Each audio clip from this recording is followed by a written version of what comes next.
Xabier Murelegarekin gaude, bera da Euskal Herriko Unibertsitateko geologoa, eta berak azalduko digu zein den erliebea eta geologiaren arteko erlazioa, eta horretarako hementxe erliebe duen mapa bat erabiliko dugu bere azalpenak egiteko.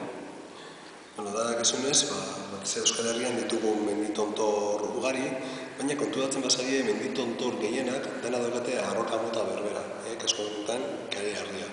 Zer gertatzen da, normalean arroka gogorrenak igatzen ere gogoragoa dira eta orduan sortuko dituzte tontortxoak. Eta aldiz, bigunagoa den lekuetan sortuko dira baiarak. Hamendako badiaz ikusten duzue tontor hau segurezki izango dira kareharriak, arroka berberak ditugu baita ere bestaldean, eta bien artean ditugun baiara hauek dira arroka bigunekin osatuta daude. Horregaitik dauzkagu justu mendilerro hauek daude geruza bat dagoelako horrela okertuta eta geruza honek egiten du toles bat.